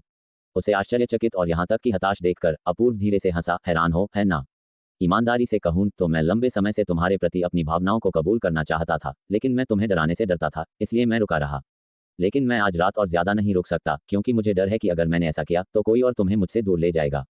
प्रीति ने हैरानी से उसे घूरा, अपने दिल में गुल को कोसते हुए। ये वास्तव में वही था जिसने अपूर्व को ट्रिगर किया था। अपूर्व, शांत हो जाए। आपको बाहरी प्रभावों को अपने ऊपर हावी नहीं होने देना चाहिए। तयशुदा शादियां कोई सरल मामला नहीं है, और अनामिका कोई सामान्य लड़की नहीं है। आप बस यह नहीं कह सकते कि आप तलाक चाहते हैं और फिर कर सकते हैं। इसके अलावा सोचिए कि अगर आप उसके साथ ऐसा व्यवहार करते हैं तो वह कितनी मासूम और दुखी होगी। उसने तर्क दिया। हालांकि प्रीति को अनामिका खास पसंद नहीं थी। उसने अभी अभी खुद एक विफल शादी का अनुभव किया था, और परिस्थितियां कुछ हद तक वही थी जो अपूर्व प्रस्तावित कर रहा था। आकाश ने आस्था के लिए उसे तलाक देने पर जोर दिया। अपूर्व जो करने की योजना बना रहा था वह आकाश से अलग नहीं था। ओह, अंतर यह था कि पहले वह पीड़ित थी और अब उसे तारांकन का less than strong greater than relate woman, गलत काम करने वाली की भूमिका में धकेला जा रहा था। अपूर्व उसे बर्बाद करने पर तुला हुआ था। क्या आकाश के अंत में आस्था से निपटना उसके लिए पर्याप्त नहीं है? अब उसे अनामिका का भी सामना करना पड़ेगा। अनामिका परिवार आस्था परिवार नहीं है। इतना विशाल परिवार उसे आसानी से नष्ट कर सकता था। इस सोच पर प्रीति सिरदर्द से अभिभूत हो गई और जल्दी से कहा, अपूर्व आपको जल्दी निकलना चाहिए। ये बातें फिर से मत कहो। मेरे मन में तुम्हारे लिए कोई अनुचित विचार नहीं है। मैं बस तुम्हें अपना बॉस मानती हूँ। अगर तुम एक प्रेमिका ढूंढ रहे हो तो तुम्हें किसी और को ढूंढना चाहिए। मैं बहुत कमियों वाली और जिद्दी स्वभाव की व्यक्ति हूँ। मैं वास्तव में तुम्हारे लिए अनुपयुक्त हूँ। गलत मत समझो, मैं तुम्हें अपनी प्रेमिका नहीं चाहता। एक बार जब मुझे अपने परिवार की विरासत मिल जाएगी तो मैं औपचारिक रूप से तुमसे शादी करूंगा। मैं तुम्हें गलत नहीं होने दूंगा। तुम्हें अनामिका के बारे में चिंता करने की जरूरत नहीं है। हमारी शादी एक व्यावसायिक समझौता था, प्यार से रहित। पर्याप्त मुआवजे के साथ वह खुशी खुशी तलाक के लिए सहमत हो जाएगी। मैंने पहले ही उससे इस बारे में चर्चा की है। ये भी कोई समाधान नहीं है। प्रीति चिंतित हो गई। अनामिका के साथ आपकी शादी आपका व्यवसाय है, मुझे इसमें मत घसीटो। अगर आप बकवास करते रहे तो हमारी साझेदारी समाप्त हो जाएगी। अपूर्व ने प्रीति की प्रतिक्रिया का पहले से ही अनुमान लगा लिया था। वह जानता था कि वह उसके शब्दों को स्वीकार नहीं कर सकती है, इसलिए उसने उन्हें जोर से बोलने में संकोच किया था। उसने हाल ही में उससे मिलने से भी बचा था, क्योंकि हर बार जब वह उसे देखता था तो बाद में अनामिका को देखना असहनीय होता था। अगर किसी व्यक्ति ने कभी सूरज की रोशनी नहीं देखी है तो वे अंधेरे को सह सकते हैं, लेकिन अगर उन्होंने सूरज की रोशनी देखी है तो अंधेरा अधिक से अधिक असहनीय हो जाता है। मुझे माफ करना, मुझे उत्कट आवेग के क्षण में वे शब्द नहीं कहने चाहिए थे। मेरा तुम्हें इसमें घसीटने का कोई इरादा नहीं है। मैंने केवल अनामिका के साथ तलाक की संभावना पर चर्चा की और मैंने तुम्हारा जिक्र नहीं किया। चिंता मत करो। प्रीति ने एक गहरी सांस ली, गंभीरता से बोलते हुए, अपूर्व, मेरे मन में तुम्हारे लिए ऐसी कोई भावना नहीं है। मेरी वर्तमान में फिर से शादी करने की कोई योजना नहीं है, इसलिए जो भी योजनाएं आप बनाते हैं उनमें मुझे शामिल न करें। मुझे उम्मीद है कि आप और अनामिका का सफल विवाह और एक सुखी जीवन होगा। देर हो गई है, मैं घर जाकर आराम करूंगी। इतना कहकर वह अपनी कार में बैठी और चली गई। जैसे ही अपूर्व ने उसे निर्णायक रूप से जाते हुए देखा तो वह कड़वाहट से मुस्कुराने से खुद को नहीं रोक सका। जैसा कि उम्मीद थी, वह बहुत जल्दबाज था और उसने उसे परेशान कर दिया था। उनका रिश्ता काफी सुखद रहा था, लेकिन अब वह शायद उससे बचने लगेगी। लेकिन उसे अपनी भावनाओं को कबूल करने का पछतावा नहीं था, क्योंकि अगर उसने कबूल नहीं किया होता तो हमेशा कोई मौका नहीं होता। भले ही उसने उसे अस्वीकार कर दिया, कम से कम उसे उसकी भावनाओं के बारे में पता था। रात के 2 बजे अपूर्व घर लौटा। चूंकि अनामिका अक्सर उस विला में आती थी जहां उसके माता पिता रहते थे, वह सीधे उस अलग विला में चला गया जिसे उसने खरीदा था। उसने अनामिका से भागने और मुस्कुराने और बात करने के लिए खुद को मजबूर करते हुए उसके मछली जैसे चेहरे को सहने से बचने के लिए जहां तक संभव हो सके वापस जाने से बचा। हालांकि जब उसने लिविंग रूम में कदम रखा और रोशनी चालू की तो उसने अपने नए सोफे पर एक महिला को बैठे हुए देखा। शोर सुनकर महिला ने दरवाजे की ओर देखने के लिए अपना सिर उठाया, एक ऐसा चेहरा दिखाया जिसे अपूर्व सबसे कम देखना चाहता था। उसने पीछे मुड़ने और जाने की इच्छा का विरोध किया। अनामिका, तुम आधी रात को मेरी जगह पर दौड़कर क्या कर रही हो? क्या तुम्हें एहसास है कि तुम किसी को डराकर मार सकती हो?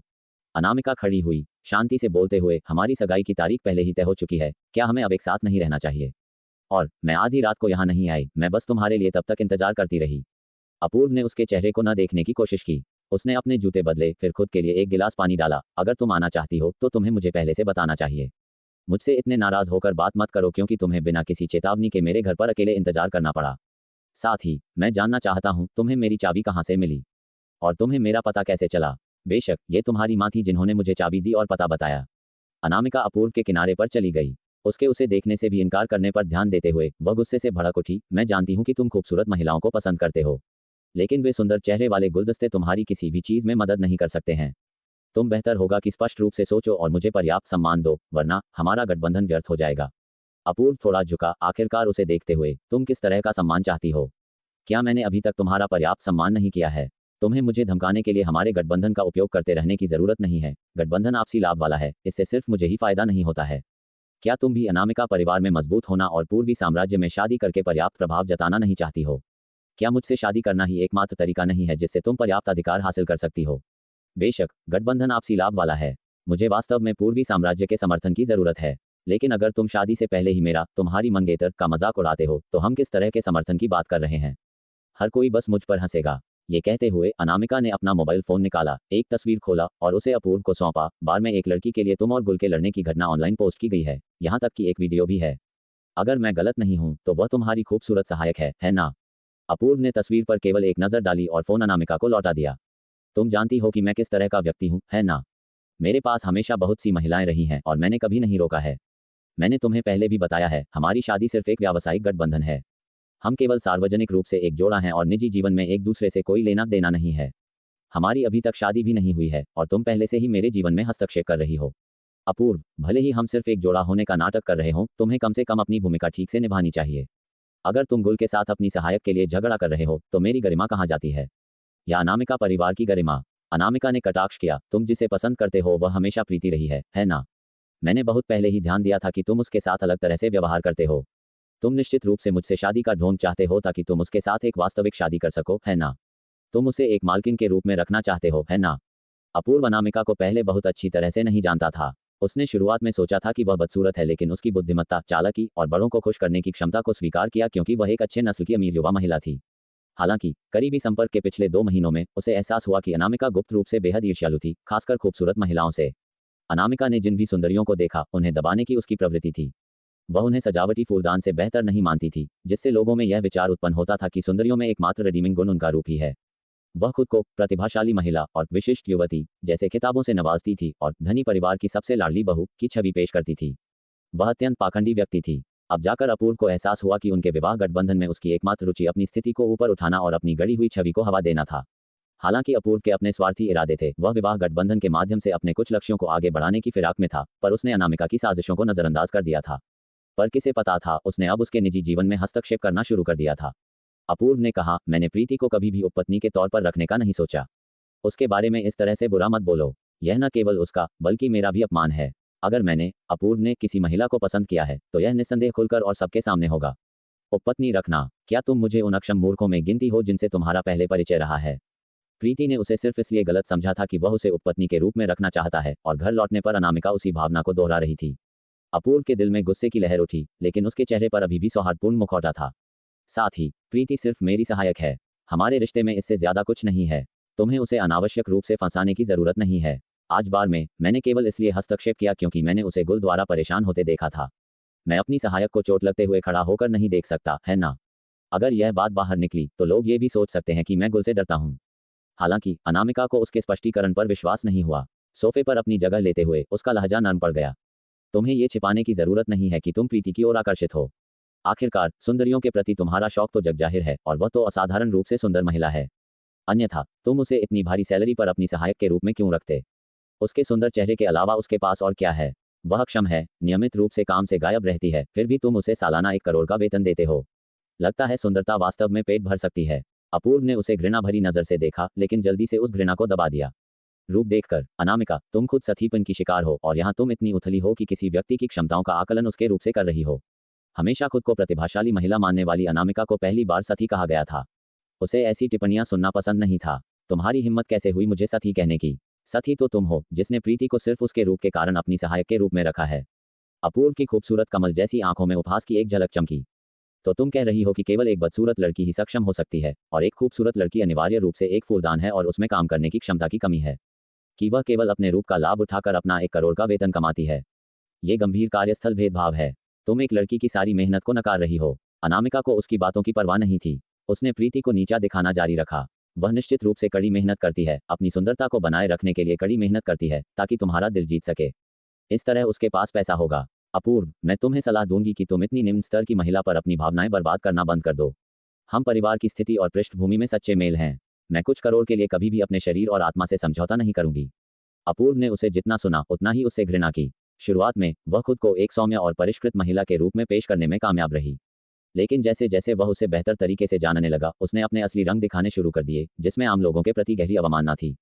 हालांकि प्रीति एक अच्छे परिवार से नहीं थी और न ही उसका पालन पोषण आरामदायक था, पर वह कभी भी अनामिका जितनी कठोर नहीं थी।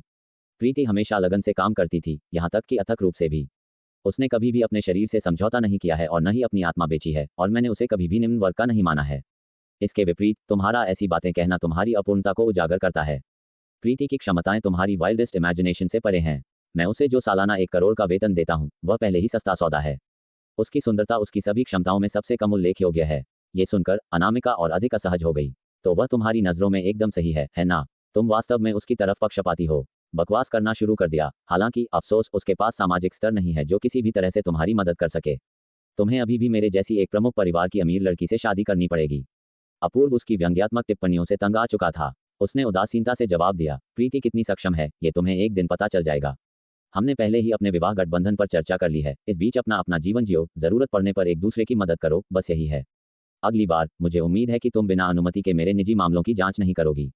अगर तुम ऐसा नहीं कर सकती तो सगाई को थोड़ा और आगे बढ़ा देते हैं, जब तक कि तुम चीजों के बारे में स्पष्ट न हो जाओ।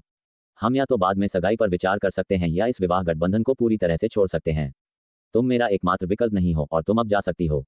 मेरी अनुमति के बिना यहाँ मत आना। यह मेरा व्यक्तिगत क्षेत्र है, कृपया मेरी निजता का सम्मान करो। अनामिका एक अभिमानी व्यक्ति थी। उसे ये सब कहते सुनकर वह तुरंत खड़ी हुई और चली गई। अगर पूर्वी साम्राज्य दूसरा सबसे धनी परिवार नहीं होता तो वह अपूर्व के साथ यहाँ अपना समय बर्बाद नहीं कर रही होती। उसकी पहली पसंद वास्तव में अपूर्व नहीं बल्कि आकाश परिवार से आकाश था। अगर आकाश ने अप्रत्याशित रूप से आस्था परिवार की बेटी से शादी नहीं की होती तो वह पहले ही उससे शादी कर चुकी होती। कम से कम आकाश कभी भी इधर उधर नहीं भटकता, हमेशा उसके और अनामिका परिवार के प्रति सम्मानजनक रहता।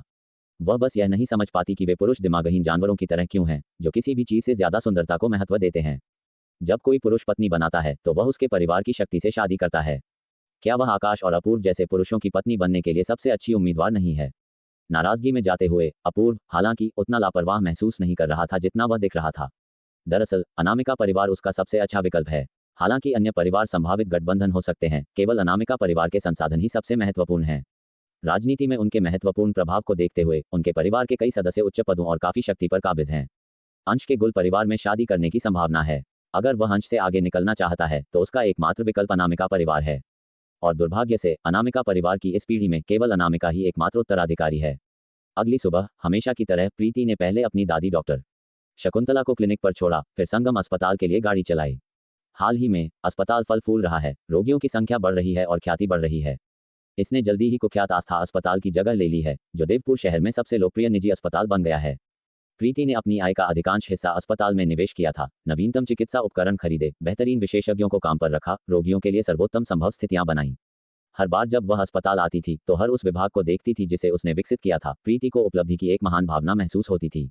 आखिरकार वह समझ गई कि आकाश परिवार में आकाश के लिए अच्छी पत्नी पर ध्यान केंद्रित करते हुए काम करने के हर अवसर को छोड़ना कितनी मूर्खता थी। वानस्पतिक अवस्था में 2 रोगियों का इलाज पूरा करने के बाद प्रीति ने कमरा 517 के रोगी की जांच की। उसकी स्थिति में थोड़ा सुधार हुआ था, वह कल से ज्यादा देर तक चलने में कामयाब रहा था। ये देखकर कि वह अच्छी तरह से ठीक हो रहा था, प्रीति कम चिंतित थी। जैसे ही वह अस्पताल छोड़कर क्लिनिक लौटने वाली थी, उसे पार्किंग स्थल में रोक दिया गया। उसे रोकने वाले अनामिका और उसकी सहेली थे। प्रीति ने मन ही मन आह भरी। दुर्भाग्य से वह पूर्व द्वारा लाई गई परेशानियों से बच नहीं सकती थी। उसे अभी भी उनका सामना करना पड़ेगा। उसने विनम्रता से कहा, कुमारी अनामिका, आपसे फिर मिलना कितना संयोग है। अनामिका ने अपने हाथ में अस्पताल पंजीकरण फॉर्म लापरवाही से लहराया, उस पर हल्का सा मुस्कुराते हुए, वास्तव में ये काफी संयोग है।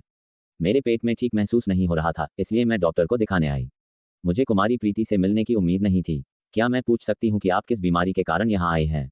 जो लोग एक दूसरे से अपरिचित होते हैं, शिष्टाचार के कारण वे एक दूसरे की बीमारियों के बारे में लापरवाही से पूछताछ नहीं करते। प्रीति जानती थी अनामिका जानबूझकर ऐसा कर रही थी, अन्यथा अपनी उच्च भावनात्मक बुद्धिमत्ता के साथ वह कभी भी इतना टैक्टलेसली प्राइंग सवाल नहीं पूछती। इससे भी बढ़कर अनामिका को पहले ही पता चल गया होगा कि वह संगम अस्पताल में काम करती है और जानबूझकर उससे दुर्घटनाग्रस्त मुलाकात बनाने के लिए अस्पताल आने का बहाना ढूंढा होगा। प्रीति ने जवाब दिया, मैं मरीज नहीं हूँ कुमारी अनामिका, मैं इस अस्पताल में डॉक्टर हूँ। तुम डॉक्टर हो? क्या तुमने चिकित्सा का अध्ययन किया? मैंने चिकित्सा का अध्ययन नहीं किया, लेकिन मैं। अनामिका की सहेली ने अचानक प्रीति को बाधित किया, नाटकीय रूप से हंसते हुए। हे भगवान अनामिका, क्या तुमने सुना? उसने चिकित्सा का अध्ययन नहीं किया। वह मेडिकल डिग्री के बिना डॉक्टर कैसे हो सकती है? मैंने तुमसे कहा था कि यह अस्पताल जो रातों रात लोकप्रिय हो गया है, वह विश्वसनीय है। एक अस्पताल जो केवल सोशल मीडिया पर प्रसिद्ध है। हम अगली बार बिल्कुल भी यहाँ नहीं आ सकते। ये भयानक है। अनामिका ने हल्के से उसे मारा। चुई की नया भारतीय नाम आवश्यक, तुम ऐसी बातें कैसे कह सकती हो? इस दुनिया में कुछ भी पूर्ण नहीं है। कोई चिकित्सा का अध्ययन किए बिना हमेशा डॉक्टर बन सकता है, हालांकि यह अधिक चुनौतीपूर्ण हो सकता है। हो सकता है कुमारी प्रीति वह दुर्लभ प्रतिभा हो जो बिना चिकित्सा का अध्ययन किए बीमारियों का इलाज कर सकती है। हा, तुम किस तरह का बेतुका मजाक कर रही हो? क्या वह एक जीनियस लगती है? वह तो बस एक फूलदान है। अपने रूप के साथ मुझे ये भी नहीं पता कि वह डॉक्टर के रूप में इस अस्पताल में कैसे घुस गई।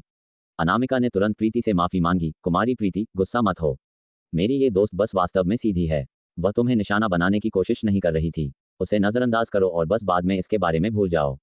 प्रीति ने उसे शांति से देखा। कोई बात नहीं। वह पहली नहीं है और न ही आखिरी जो मेरे रूप से न्याय करेगी। हालांकि कुमारी अनामिका, इलाज कराने से पहले अस्पताल और डॉक्टरों की योग्यताओं की जांच करना बेहतर है। उदाहरण के लिए, हमारा अस्पताल पूरी तरह से जांच का सामना कर सकता है। ये सिर्फ कोई सोशल मीडिया फेमस अस्पताल नहीं है। चुईकी ने कहा, ओह वाह, तुम काफी अभिमानी हो, है ना? अगर तुम्हें रूप से न्याय किए जाने से नफरत है तो इतनी मोहक मत दिख। तुम हमेशा पुरुषों के साथ फ्लर्ट करती हो। तुमने अनामिका के मंगेतर के साथ भी हुकअप करने की कोशिश की। तुम सब पुण्य का नाटक करती हो जबकि तुम वास्तव में बस अपूर्व की सहायक हो। ये स्पष्ट है कि तुम बिल्कुल भी जेन्युइन सहायक नहीं हो। मैं शर्त लगाती हूँ कि तुम्हें इस अस्पताल में डॉक्टर की नौकरी पुरुषों के साथ फ्लर्ट करके मिली है। प्रीति ने अपनी नज़र इस चुई की नाम की महिला की ओर मोड़ दी। उसका चेहरा मोटा था और उसकी आंखें भयावह थीं। उससे साथ मिलना मुश्किल लग रहा था। अक्सर कहा जाता है कि किसी का रूप उनके स्वभाव को दर्शाता है। यह महिला शायद सबसे अच्छा उदाहरण थी। प्रीति ने पूछा, तुम निराधार आरोप लगा रही हो, मेरी प्रतिष्ठा पर दाग लगा रही हो। कुमारी, क्या ऐसा हो सकता है कि तुम इसलिए जलती हो क्योंकि तुम अच्छी नहीं दिखती हो? जाहिर है प्रीति उसे जाने नहीं देगी। उसने कोल्डली कहा, युवा मास्टर अपूर्व के साथ मेरा अनुबंध ब्लैक एंड व्हाइट में है। मैं काम पर पूरी तरह से उनकी सहायक हूँ। अगर तुम्हें कोई आपत्ति या सबूत है तो तुम पूर्वी साम्राज्य समूह के उच्च अधिकारियों को इसकी सूचना दे सकती हो। अन्यथा अपना मुंह बंद रखो, नहीं तो ये बस दिखाता है कि तुम्हारा दिल कितना काला है और तुम्हारा व्यवहार कितना बुरा है। चुई की तुरंत गुस्से में थी। तुमने किसे कहा कि काला दिल है? प्रीति ने कहा, किसका दिल काला है ये सबके लिए बहुत स्पष्ट है। कुमारी अनामिका की एक दोस्त के रूप में तुम्हें उसकी प्रतिष्ठा का ज्यादा ध्यान रखना चाहिए। तुम क्यों अनायास ही उसके सामने मेरे और युवा मास्टर अपूर्व के बीच कुछ होने की बात कहोगी? क्या ये कुमारी अनामिका के मुंह पर तमाचा नहीं है? चुईकी ने चिल्लाया, मैंने नहीं कहा। हमारे रिश्ते में दरार डालने की कोशिश करना बंद करो। मैं बस तुम्हें अपूर्व से दूर रहने की चेतावनी दे रही हूँ। प्रीति ने उसे नजरअंदाज किया। उसने वापस अनामिका को देखा और उसे एक हल्की सी मुस्कान दी। कुमारी अनामिका, युवा मास्टर अपूर्व और मेरे बीच काम से परे कोई संबंध नहीं है। हमारे बीच कोई व्यक्तिगत भावनाएं नहीं हैं। मैंने सुना है कि आप दोनों जल्द ही शादी करने वाले हैं। ये वास्तव में बधाई के योग्य है। मैं आपको और युवा मास्टर अपूर्व को सुखी वैवाहिक जीवन की कामना करती हूँ। ओह, और वैसे मैं आपको अपनी दोस्त को याद दिलाने का सुझाव देती हूँ कि वह सार्वजनिक रूप से लापरवाही से बात न करे, नहीं तो वह आपके लिए शर्मिंदगी का कारण बन सकती है। इस बिंदु पर अनामिका ने वास्तव में एक गरिमापूर्ण हवा डाली, तो मैं इस अवसर पर कुमारी प्रीति को उनके आशीर्वाद के लिए धन्यवाद देती हूँ। मैं भविष्य में अपनी दोस्त को निश्चित रूप से ज्यादा याद दिलाऊंगी। उसने आज जो कहा वह वास्तव में अनुचित था, लेकिन उसे दोष नहीं दिया जा सकता, यह उकसाया गया था। वह बस मेरे लिए खड़ी हो रही थी। प्रीति ने कल रात की घटनाओं के बारे में सोचा और उसकी भौं अनजाने में सिकुड़ गई। अनामिका ने कहा, कल रात कुमारी प्रीति, तुम बार जैसी जगह पर युवा मास्टर गुल के साथ उलझ गई थी। ऐसा लग रहा था कि उसने तुम्हारा फायदा उठाया। मेरे मंगेतर ने सोचा कि तुम उसकी सहायक हो, इसलिए उसने तुम्हें मदद का हाथ दिया। किसे पता था कि इसे कैप्चर कर लिया जाएगा और ऑनलाइन पोस्ट कर दिया जाएगा। अब तस्वीरें और वीडियो हर जगह घूम रहे हैं, लोग तरह तरह की बातें कह रहे हैं। अनामिका काफी असहाय लग रही थी। वे सभी निराधार अफवाहें हैं, बहुत से लोग बस बहुत बेकार हैं और ऑनलाइन सभी प्रकार की गैर जिम्मेदार टिप्पणियां छोड़ते हैं। मुझे तुम्हारे चरित्र पर विश्वास है कुमारी प्रीति, तुम निश्चित रूप से अन्य लोगों के रिश्तों में हस्तक्षेप नहीं करोगी। तुम और अपूर्व बस एक सामान्य व्यावसायिक रिश्ते में हो, लेकिन अन्य लोग इस पर विश्वास नहीं कर सकते हैं, इसलिए भविष्य में सावधान रहना बेहतर होगा। चुईकी ने व्यंग्यात्मक रूप से पलटवार किया। कौन जानता है कि उन तस्वीरों और वीडियो को लेने की व्यवस्था किसने की। हो सकता है कि कोई युवा मास्टर अपूर्व का उपयोग करके प्रचार बनाने की कोशिश कर रहा हो, ताकि गुल परिवार के करीब आ सके। दुर्भाग्य से युवा मास्टर गुल तुच्छ महिलाओं को पसंद नहीं करते हैं। प्रीति ने ठंडी और स्पष्ट आवाज में बिना हड़बड़ी के बात की। ऐसा लगता है कि कुमारी अनामिका की दोस्त निराधार अफवाहें बनाने में विशेषज्ञ है, या शायद वह खुद गुल परिवार के करीब आना चाहती है, इसलिए उसे लगता है कि दूसरे भी ऐसा ही सोच रहे होंगे। दुख की बात है, युवा मास्टर गुल सुंदर महिलाओं को पसंद करते हैं और तुम उनके मानकों से बहुत दूर हो।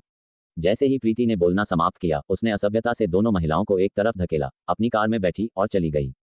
चुईकी ने उसे जाते हुए देखा। गुस्से में, वह खुद को क्या समझती है, हमें धकेलने की हिम्मत करती है। और उसने मुझे बदसूरत भी कहा, ये इन्फ्यूरिएटिंग है।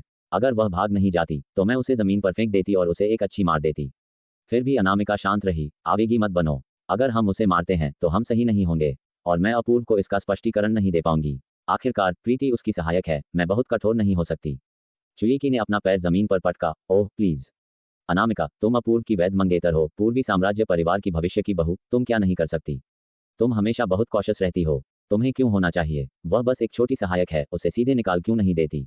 नहीं, मैं उसे निकाल नहीं सकती। क्यों नहीं। उसके उस फॉक्स लाइक चेहरे के साथ, क्या तुम वास्तव में उसे युवा मास्टर अपूर्व के आसपास छोड़कर सहज हो। पुरुष प्रलोभन का विरोध नहीं कर सकते। तुम्हें भ्रमित नहीं होना चाहिए। तुम्हें कभी पता नहीं चलेगा कि वह चुड़ैल तुम्हें बाद में कैसे परेशान कर सकती है। तुम्हें उसे जल्द से जल्द बाहर निकाल देना चाहिए। मैं अपूर्व का परीक्षण नहीं कर रही हूँ, लेकिन उसने मुझे स्पष्ट रूप से कहा है कि मैं उसके मामलों में हस्तक्षेप नहीं कर सकती। अगर मैं अपनी पहल पर उसकी सहायक को बर्खास्त कर देती हूँ तो वह निश्चित रूप से गुस्सा हो जाएगा। चुईकी ने कहा, तो क्या होगा अगर वह गुस्सा हो जाता है।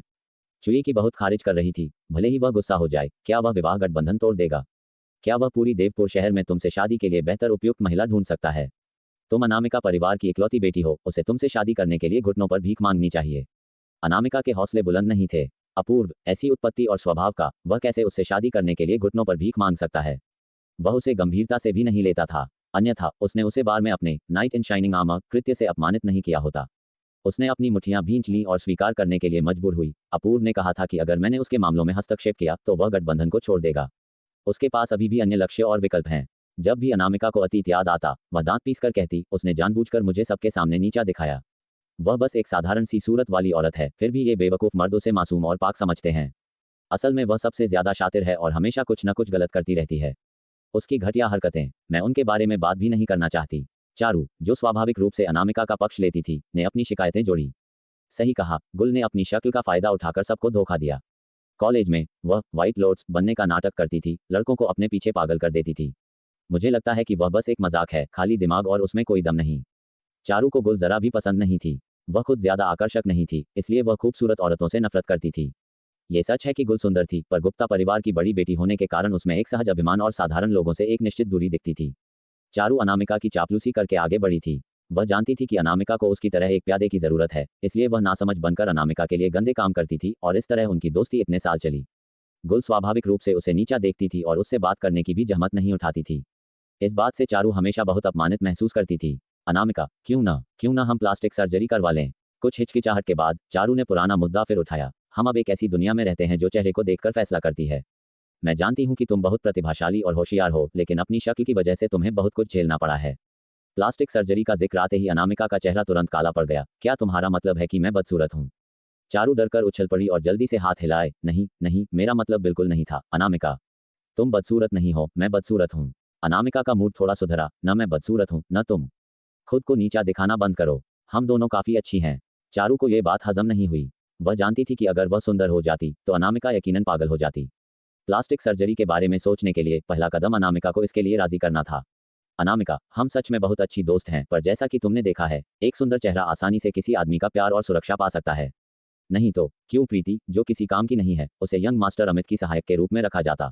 और क्यों वह बार में यंग मास्टर अमित और यंग मास्टर जीशान को लेकर इतना जलन महसूस करवाती? अनामिका की जानलेवा नजर के सामने चारू ने जितना हो सका उतना सच्चा दिखने की कोशिश की। आदमी बहुत छिछले होते हैं, उन्हें सुंदर लड़कियां पसंद हैं। अनामिका, कभी कभी मुझे तुम्हारे लिए बहुत बुरा लगता है। तुम किसी भी दूसरी लड़की से बेहतर और होशियार हो, फिर भी तुम्हें ये सब अपमान सहना पड़ता है। एक सुंदर चेहरा अपने आप में एक हथियार है। तुम्हें यह मानना होगा कि गुल तुम्हें हरा पाई, तुम्हारा बॉयफ्रेंड छीन पाए, इसलिए नहीं कि वह तुमसे ज्यादा होशियार या बेहतर है, बल्कि सिर्फ इसलिए कि उसके पास एक सुंदर चेहरा है। अगर उसका चेहरा इतना धोखेबाज नहीं होता तो क्या उसके इतने प्रशंसक होते? मैंने सुना है कि अंश शुरू में गुल से शादी करना चाहता था, लेकिन उसकी इसमें दिलचस्पी नहीं थी। अंश के पास मालती को चुनने के अलावा कोई चारा नहीं बचा। अनामिका, तुम हमेशा इतनी सीधी नहीं रह सकती। कभी कभी तुम्हें दूसरे तरीके अपनाने पड़ते हैं। प्लास्टिक सर्जरी कोई बड़ी बात नहीं है। इसके अलावा क्या तुम्हें लगता है कि गुल ने अपने चेहरे पर कुछ नहीं करवाया होगा? जरा उसकी बहन मालती को देखो। बचपन में वे दोनों अपनी साधारण दिखने वाली माँ की तरह दिखती थीं, लेकिन अब गुल कहीं ज्यादा सुंदर दिखती है। उसने कभी ना कभी सर्जरी जरूर करवाई होगी। ये सब सुनने के बाद अनामिका ने थोड़ी भावना दिखाई। क्या तुम कह रही हो कि गुल ने प्लास्टिक सर्जरी करवाई थी? बेशक, उसकी नाक पहले इतनी ऊंची और सीधी नहीं थी। उसका नर्म रवैया देखकर चारू ने तुरंत बात आगे बढ़ाई। मेरा विश्वास करो, उसके चेहरे को निश्चित रूप से ठीक किया गया है, और ये थोड़ा थोड़ा करके किया गया, इसलिए हमारे लिए बदलाव को समझना मुश्किल है। अनामिका देर तक चुप रही। अनामिका ने अपने नुकीले टेढ़े दांतों पर जबान फेरी। वह जिस हिस्से को सबसे ज्यादा ठीक करना चाहती थी वह उसके दांत ही थे। यही वह हिस्सा भी था जो अमित को उसमें सबसे कम पसंद था। उसने गहरी सांस ली और कहा, चलो चलते हैं। क्या? हम कहाँ जा रहे हैं? क्या तुमने नहीं कहा था कि हम डॉक्टर से मिलने जा रहे हैं? चारू ने हैरानी से कहा। अनामिका, तुम आखिरकार मान गई। चलो पहले देखते हैं। अगर बाकी सब सर्जरी करवा रहे हैं और हम नहीं करवाते तो क्या हम नुकसान में नहीं रहेंगे? बिल्कुल। क्या डॉक्टर पर भरोसा किया जा सकता है?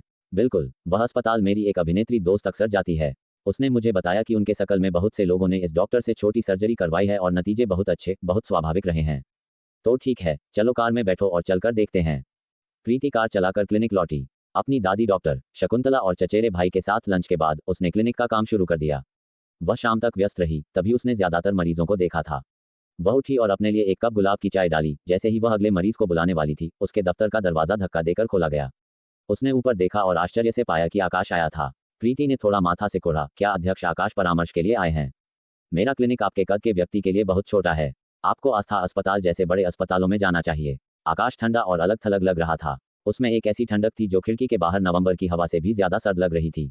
प्रीति, तुम काफी काबिल हो। आपका क्या मतलब है अध्यक्ष आकाश? मुझ में क्या काबिलियत है? क्या आप ही नहीं थे जो हमेशा कहते थे कि मैं बस एक सुंदर चेहरा हूँ?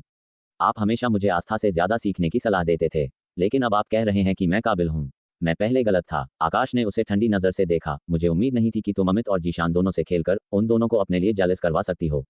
मुझे जानना है, अब तुम अमित या जीशान में से किसे पसंद करती हो? मैं किसे पसंद करती हूँ इससे आपको कोई लेना देना नहीं अध्यक्ष आकाश। आप अपनी हद पार कर रहे हैं। प्रीति पहले ही खबरें देख चुकी थी। ऐसा लग रहा था कि आकाश ने भी खबरें देखी थी, नहीं तो उसके चेहरे पर वह अजीब सा भाव नहीं होता। जीशान तुम्हारे लिए सही नहीं है। मैं उसे तुमसे ज्यादा जानता हूँ। आप यंग मास्टर जीशान को किस तरह का इंसान समझते हैं? क्या वह ऐसा व्यक्ति है जो मुझसे शादी के 3 महीने बाद मुझे बताता है कि उसने किसी दूसरी औरत को गर्भवती कर दिया है, और फिर मुझे एक पैसा भी न देकर अपनी माँ के साथ मेरा अपमान करता है और मुझे तलाक देकर गुप्ता परिवार छोड़ने को कहता है? आकाश उसकी बातों से चुप हो गया। हालांकि प्रीति हल्के से मुस्कुराई। सबसे बुरा तो बस यही हो सकता है ना? आखिरकार मैं इसे पहले ही झेल चुकी हूँ। अगर यह फिर से होता है तो मुझे कोई फर्क नहीं पड़ेगा। इसके अलावा मुझे लगता है कि जीशान, भले ही वह अभी चंचल लगे, शादी के बाद शायद वफादार हो जाए। जबकि कुछ लोग शादी से पहले विनम्र और अनुशासित लगते हैं, पर बाद में अपना असली रंग दिखाते हैं, अवैध बच्चे पैदा करते हैं और अपनी पत्नियों को तलाक देने, दोबारा शादी करने और अपने बच्चे को वैध बनाने पर अड़े रहते हैं। अध्यक्ष आकाश, आपको क्या लगता है कि किस तरह का आदमी बेहतर है? कौन मुझे ज्यादा खुश रखेगा?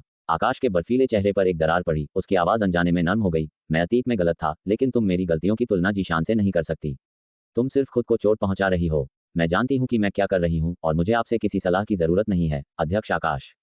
कृपया चले जाए, मुझे अभी और मरीजों को देखना है। आकाश बिना हिले डुले खड़ा रहा। उसकी आवाज़ और भी धीमी हो गई और अनजाने में नर्म पड़ गई। प्रीति, मुझे थोड़ा और समय दो। मैं आस्था के साथ सब कुछ बहुत जल्द ठीक कर दूंगा। प्रीति ने उदासीनता से उसे देखा। आकाश, मैंने तुम्हें समय दिया था और तुमने अपना फैसला कर लिया था। तुमने मुझे कभी नहीं चुना, तुमने हमेशा आस्था को चुना। ये सच नहीं है। अब और भविष्य में मैं सिर्फ तुम्हें चुनूंगा। लेकिन हमारा पहले ही तलाक हो चुका है। भले ही आप मुझे चुने, ये बेकार है क्योंकि मैं आपको फिर कभी नहीं चुनूंगी। जब प्रीति ने ये शब्द कहे तो उसने एक ऐसा सुकून महसूस किया जो उसने पहले कभी नहीं किया था। अब उसने सच में जाने दिया था। जब वह बात कर रही थी तो परामर्श कक्ष का दरवाजा फिर से खुला और गौरव अंदर आया। प्रीति ने उसे देखा और हैरान रह गई। गौरव, तुम फिर यहाँ क्यों आ गए? गौरव ने आकाश पर एक नज़र डाली। उसकी आवाज़ में असंतोष का भाव था। मैं स्कूल के बाद इधर से गुजर रहा था और मुझे याद आया कि तुम आज मनोरंजन गॉसिप की खबरों में टॉप पर थी, इसलिए मैं तुम्हें देखने आया। हैरानी की बात है कि यहाँ मौजूद आदमी उन दो आदमियों में से नहीं है, बल्कि कोई और है। प्रीति ने उसे बेबसी से देखा। तुम किससे मजाक कर रहे हो? तुम जानबूझकर मुझसे लड़ने आए हो? गौरव का चेहरा थोड़ा ठंडा पड़ गया। प्रीति, तुमने मुझसे पहले क्या वादा किया था? क्या तुमने नहीं कहा था कि तुम आकाश से पूरी तरह संबंध तोड़ दोगी? अब ये सब क्या हो रहा है? हाँ, मैंने उससे संबंध तोड़ लिया था, लेकिन उसके पैर उसके अपने शरीर पर हैं। अगर वह आने पर अड़ा है तो मैं क्या कर सकती हूँ? गौरव ने सिर घुमाकर आकाश की तरफ देखा। उसकी नज़र तेज थी। आकाश, तुमने उसे छोड़ा और उसे तलाक दिया। तुम ही वह थे जिसके कारण उसका गर्भपात हुआ और उसने अपना बच्चा खोया। तुम अभी भी उसे क्यों खोज रहे हो? क्या तुम्हें लगता है कि तुमने उसे पर्याप्त नुकसान नहीं पहुंचाया है? आकाश जानता था कि गौरव सच में प्रीति की रक्षा कर रहा है, इसलिए उसने धैर्य से कहा, मैं सिर्फ उसे चेतावनी देने आया था ताकि मैंने जो गलतियां पहले की हैं उन्हें सुधार सकूं और उसे और बड़ी गलतियां करने से रोक सकूं। हमें तुम्हारी दिखावटी भलाई की जरूरत नहीं है। गौरव का लहजा बहुत असभ्य था। क्या तुमने पहले ही दूसरी शादी नहीं कर ली है? तुम्हारे जैसे शादीशुदा आदमी का अपनी पूर्व पत्नी को फिर से परेशान करने आना, क्या तुम्हारा चेहरा बहुत मोटा नहीं है? क्या तुम्हें नहीं लगता कि तुम बहुत अनैतिक हो? प्रीति, मैं फिर कहता हूँ, मेरे अलावा तुम किसी और आदमी से शादी नहीं कर सकती। अगर तुम्हें विश्वास नहीं होता तो तुम कोशिश करके देख सकती हो।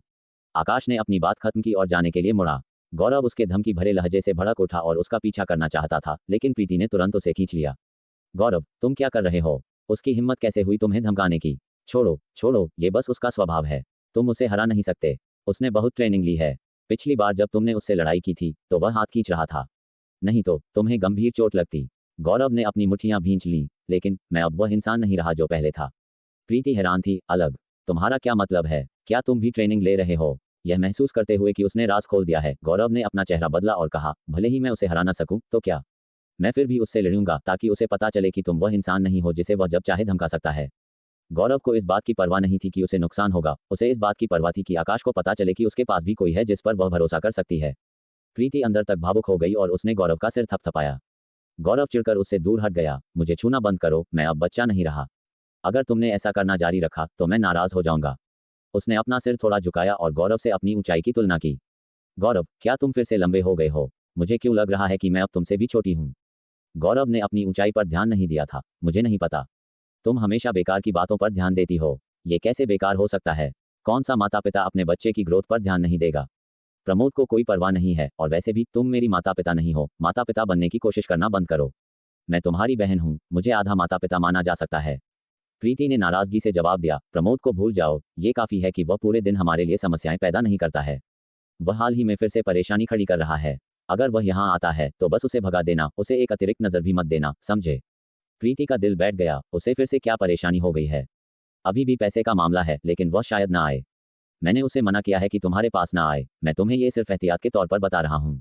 असल में क्या हुआ है तुम्हें जानने की जरूरत नहीं है। बस अपना ध्यान रखो, उन छिछोरे नौजवानों के साथ घूमना बंद करो। मैं प्रमोद की समस्याओं को संभाल लूंगा, पूछना बंद करो। उसकी शांत और संयमित आवाज सुनकर प्रीति को अचानक लगा कि उसका छोटा भाई एक मजबूत आत्मनिर्भर आदमी बन गया है। और हाँ, मैंने नैना का मसला भी संभाल लिया है, तुम्हें अब बीच में आने की जरूरत नहीं है। प्रीति हैरान रह गई। क्या तुमने इसे पहले ही संभाल लिया? इतनी जल्दी? तुमने ये कैसे किया? तरीके बहुत हैं। खैर, नैना की 1 करोड़ की दहेज राशि उसके ससुराल वालों को पूरी तरह से वापस कर दी गई है। उसका अब तलाक हो चुका है और वह आज़ाद है। प्रीति ने उसे जटिल भावनाओं से देखा। मुझे कभी उम्मीद नहीं थी, तुमने सच में ये कर दिखाया। तुम मेरी सोच से ज्यादा काबिल हो, गौरव। उसकी सहमति और प्रशंसा सुनकर गौरव मुस्कुराए बिना नहीं रह सका। अब तुम्हें पता चला कि मैं सक्षम हूँ। अच्छा होगा अगर तुम भविष्य में मेरी बात सुनो। हालांकि उसकी मुस्कान क्षण भर की थी और जल्द ही उसने अपना थोड़ा सिकुड़ा हुआ माथा वापस कर लिया। क्या तुम और वह गुप्ता सरनेम वाला लड़का प्यार में हो? क्या तुम उस पर फिदा हो गई हो? प्रीति ने तुरंत इनकार किया। बेशक नहीं। तुम्हें यह विचार कहाँ से मिला? तुम्हें नहीं होना चाहिए। पिछली बार जब मैं उससे मिला था तो मुझे लगा था कि वह अविश्वसनीय है। अगर तुम उसके साथ हो तो तुम बेवकूफ हो। ठीक। तो दोस्तों, ये था आज का सफ़र जीएस नोवेल वर्ल्ड के साथ, जहाँ हर कहानी में होता है ट्विस्ट और थोड़ी सी मस्ती। अगर आपको मज़ा आया हो तो लाइक, शेयर और सब्सक्राइब करना ना भूलें। मिलते हैं अगले एपिसोड में।